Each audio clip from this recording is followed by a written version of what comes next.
Eu sou humano e, portanto, nada do que é humano me é estranho. Assim falava o poeta e dramaturgo romano Terêncio, e assim falo eu, Flávio Ricardo Vassoler, escritor, professor, youtuber e nômade, fiel como os pássaros migratórios. E hoje, em mais um vídeo do Vassoler Responde, eu trago para vocês considerações sobre uma pergunta que me vem sendo feita desde o início deste meu canal do YouTube, que tem pouco menos de 1 ano e meio. Esse vídeo está sendo gravado bem no início de dezembro de 2021. Vassoler, afinal, Dostoiévski era ateu?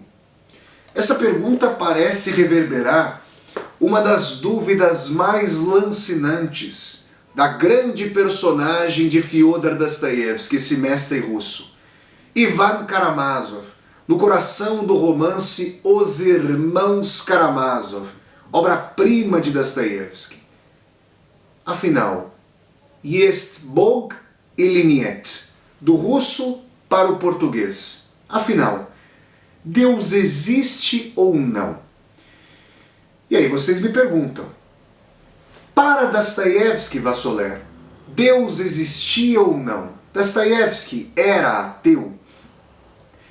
Antes de mais nada, é importante dizer que se nós pensássemos na obra de Dostoiévski como uma catedral, como um edifício, as fundações mesmas dessa catedral, as fundações mesmas desse edifício, estariam necessariamente vinculadas a essa pergunta sobre a existência ou a inexistência de Deus.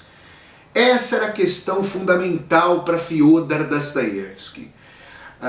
Saber se Deus existia ou não, saber se a vida era finita ou não, saber se havia vida após a morte ou não, saber se as ações éticas ocorriam nesse mundo e tinham reverberação eterna ou não, todas essas questões, todas essas dúvidas transpassaram a vida e a obra de Dostoiévski.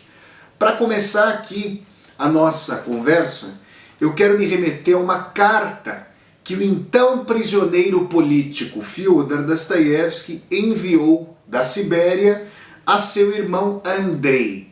Vassoler, como assim? Dostoiévski foi um prisioneiro político em determinado momento de sua vida? Sim. Em fins da década de 1840, primeiramente Dostoiévski foi condenado à morte pelo Tsar, pelo regime czarista, por ter feito parte do círculo revolucionário de Pietraszewski, que propugnava não só pelo fim do horror da servidão, que só acabaria na Rússia em 1861, mas também pela queda do autocrata russo, do Tsar. Os membros do círculo de Pietraszewski foram presos, condenados à morte e, aos 49 minutos do segundo tempo, o Tsar comuta a pena de morte e a reverte em longos anos de trabalhos forçados na Sibéria. E é do presídio siberiano que Dostoiévski eternizaria como a casa dos mortos, ou como a casa morta, como vocês queiram, que o autor escreve para o irmão Andrei uma carta que ficou famosíssima, que entrou na história das reflexões do escritor. Diz Dostoiévski para Andrei que se a verdade estivesse fora de Jesus Cristo, vejam, palavras de Dostoiévski para seu irmão Andrei, que se a verdade estivesse fora de Jesus Cristo, Dostoiévski se aferraria a Cristo e se distanciaria da verdade. Essas palavras são sumamente reverberantes da fé de Dostoiévski. Dostoiévski teve sim uma formação cristã ortodoxa que vem ali dos seus pais, sobretudo de sua mãe. Isso foi muito importante para Dostoiévski, e os leitores e leitoras de Dostoiévski sabem como a figura de Deus, a figura da espiritualidade, como tudo isso perpassa a sua obra. Agora, se nós quisermos encontrar uma fé plácida, tranquila, reconciliada consigo mesma, uma fé, digamos, monástica, ascética, meditativa, repleta de orações, repleta de tranquilidade, nós não encontraremos tais dimensões na espiritualidade e na fé de Dostoiévski.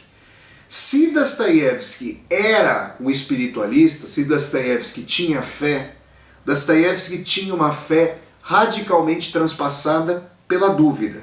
E nesse sentido, Dostoiévski era um filho da modernidade, um filho do século XIX, do naturalista inglês Charles Darwin, que havia desconstruído o criacionismo com a sua teoria da evolução das espécies. Dostoiévski também era um filho do tecnocientificismo da Revolução Industrial, que devolvera para a sociedade a tocha de Prometeu, o poder de intervenção na natureza e nas construções mesmas da história. E nesse sentido, quando Dostoiévski manda essa carta para o seu irmão Andrei, falando sobre uma possível tensão entre a verdade e Cristo, mais do que observarmos, ou ao lado da observação de que Dostoiévski se aferraria a Cristo, há uma dimensão de que talvez a verdade pudesse estar fora de Cristo, fora da fé, fora da espiritualidade.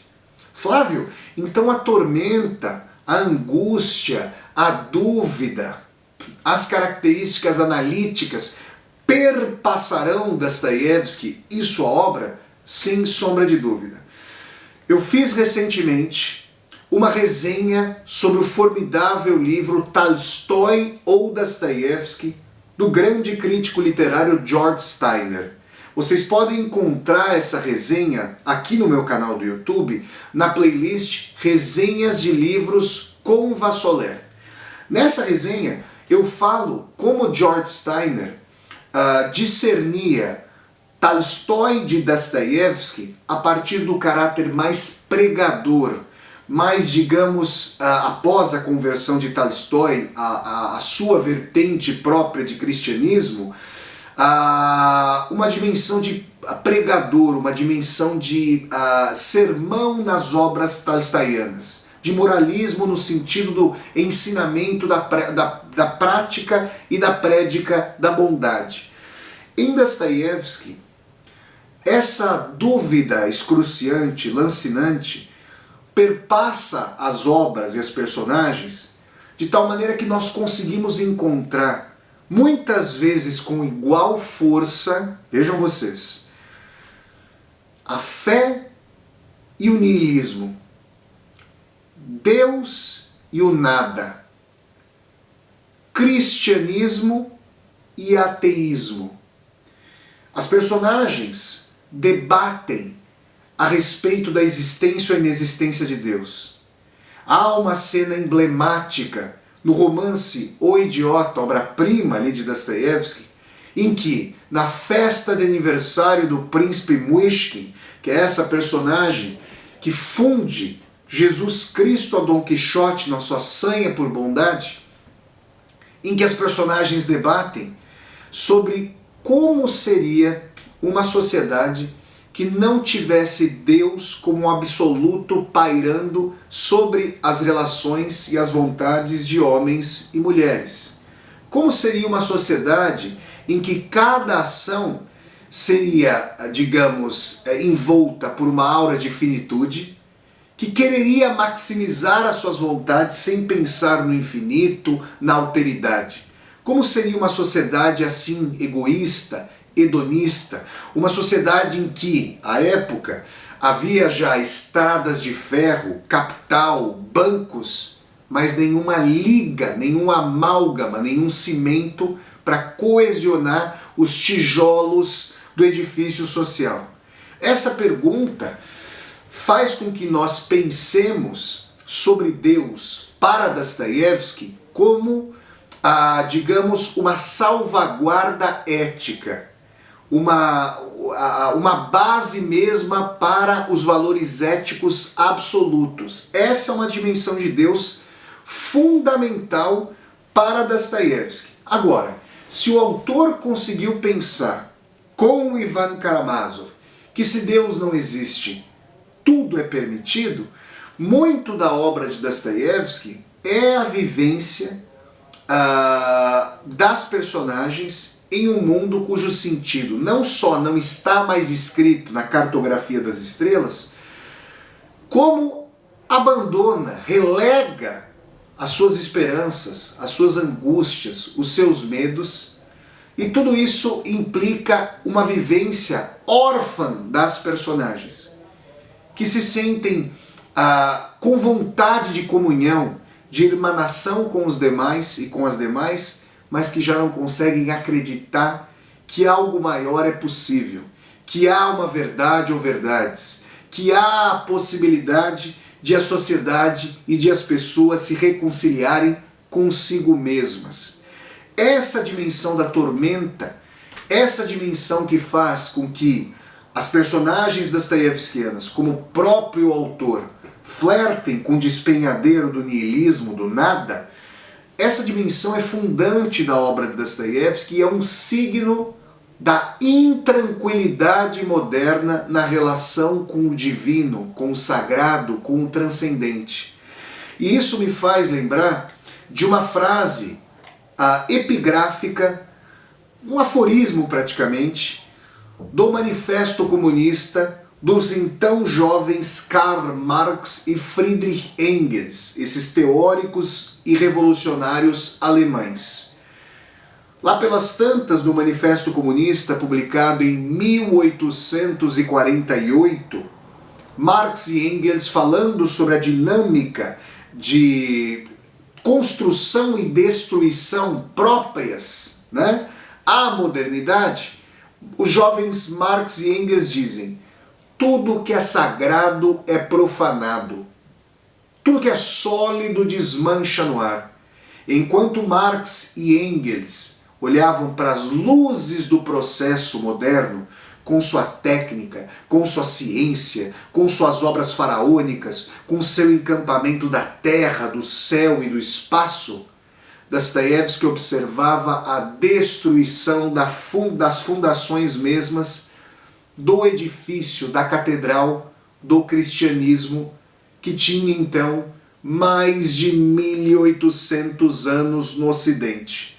E é nesse sentido que o autor, atormentado, vai trazer suas dúvidas lancinantes para essa personagem que é uma das mais paradigmáticas da obra de Dostoiévski, personagem já mencionada aqui nesse Vassoler Responde, Ivan Karamazov.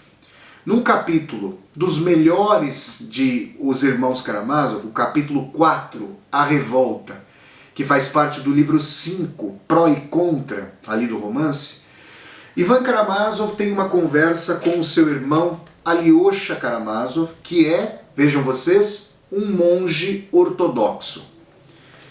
Ivan, de forma limítrofe, procura entender como pode haver a reconciliação entre um Deus tido como bom, onipotente, onisciente, onipresente, e o sofrimento das crianças. Como seria possível conjuminar a divindade com essa dimensão do sofrimento de pessoas inocentes? E no limite, Ivan Karamazov, trazendo exemplos agônicos de injustiça, de barbaridade, chega a dizer a Alyosha que pretende devolver o bilhete de entrada a Deus. Por quê? Notem bem isso. Ivan não nega Deus, não repele Deus. Ele nega um mundo criado por Deus que, segundo as palavras de Ivan, permite o sofrimento das crianças. dos inocentes. Isso colocado, nós ficamos pensando, se Deus não existe, tudo é permitido, eventualmente Deus poderia voltar a existir. E se houvesse a possibilidade de Ivan Karamazov reconciliar a história, a vivência terrestre imanente com a natureza benevolente de Deus, por não ter negado Deus, Ivan Karamazov não mais necessitaria devolver o seu bilhete de entrada. Se você quiser acompanhar uma discussão que eu fiz sobre a dimensão do mal, não só para Dostoiévski, mas também para Agostinho de Hipona, que a Igreja Católica canonizou como Santo Agostinho, e também para Allan Kardec, o codificador da doutrina espírita, você pode, aqui no meu canal do YouTube, ir até a playlist Aulas ao Vivo com Vassoler e assistir a essa aula sobre o mal no mundo, né? Se Deus é bom, porque existe o mal? Agostinho de Hipona e Allan Kardec respondem. E aí vocês vão chegar aí a balizas, a reflexões sobre a conciliação entre o mal e a vida eterna, a espiritualidade e a transcendência. O que fez Dostoiévski em suma na sua obra?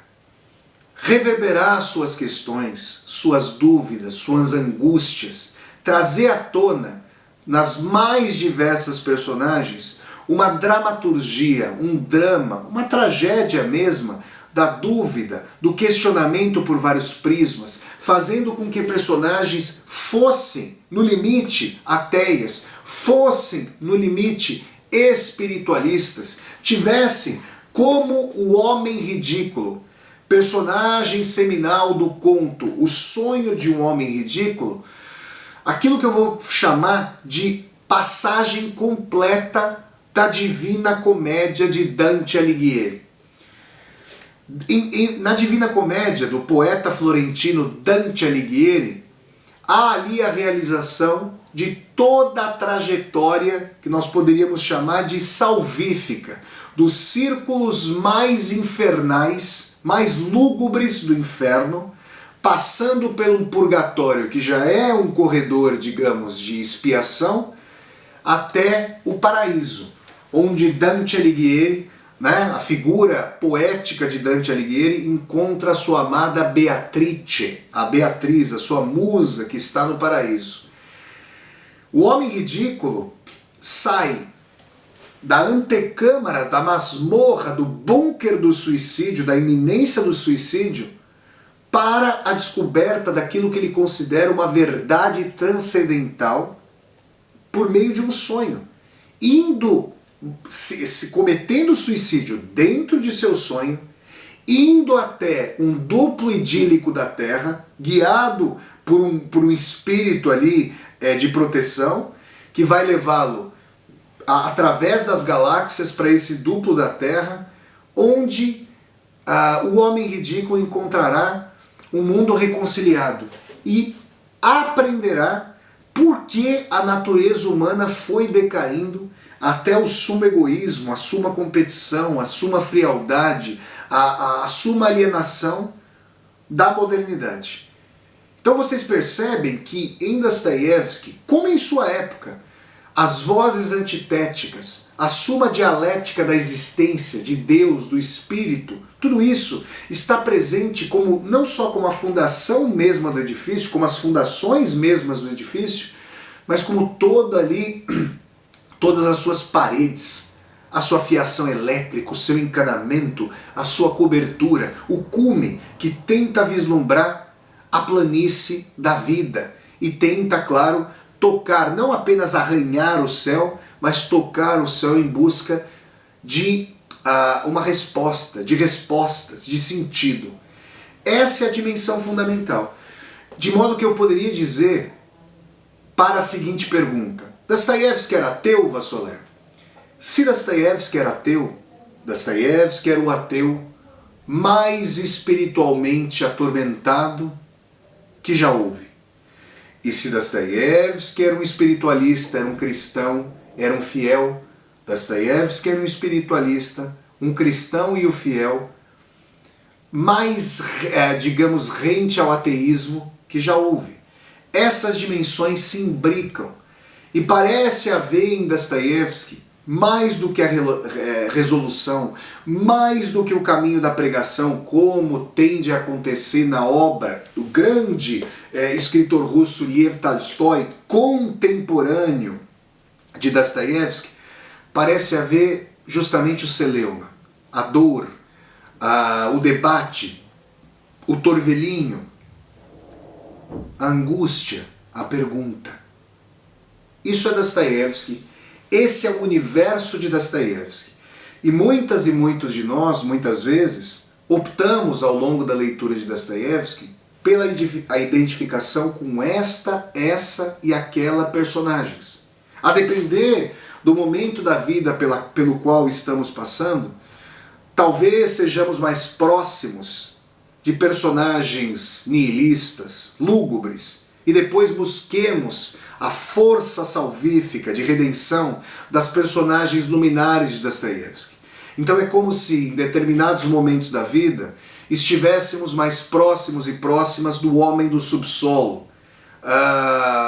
E depois, saindo dos momentos mais lúgubres, por exemplo, do homem ridículo, passássemos as características luminares de uma Sônia Marmeladova, de Crime e Castigo, de um príncipe Muishkin, do Romance O Idiota, de Alyosha Karamazov, dos irmãos Karamazov, e também do Starya Zosima, o preceptor espiritual de Alyosha Karamazov. De modo, pessoal, que eu poderia dizer sobre Dostoiévski o que uma vez Guimarães Rosa, grande escritor brasileiro João Guimarães Rosa, falou para o também formidável crítico literário e professor brasileiro Antônio Cândido, num restaurante à beira-mar, na cidade de Portofino, na Itália. Num vídeo de Antônio Cândido sobre Grande Sertão Veredas, a meu ver a maior obra da literatura brasileira, vocês encontram esse vídeo facilmente aqui no YouTube, na internet. Antônio Cândido conta que nessa conversa com João Guimarães Rosa, Cândido, que era de esquerda, que era um socialista, falava para Guimarães Rosa sobre a composição do Congresso brasileiro em meio ao governo Jango, que hoje, nós sabemos, seria triste e tragicamente deposto pelo golpe civil-militar de 1964, que houve no Brasil. Antônio Cândido comentava com Guimarães Rosa sobre esse congresso, até que Guimarães Rosa se volta para Antônio Cândido e lhe diz: olha, a dimensão de igualdade própria ao socialismo, palavras de João Guimarães Rosa, segundo Antônio Cândido. A dimensão de igualdade própria ao socialismo é muito bonita. Esse certamente é um dos ideais na Terra. Mas a questão da igualdade, do socialismo, essa questão não é a questão central da vida, da existência.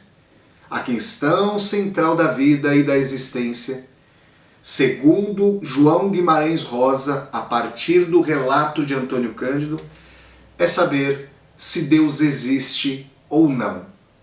Quando eu deparei com essa colocação de João Guimarães Rosa, eu me lembrei imediatamente do ethos, ou melhor, do pathos de Dostoiévski.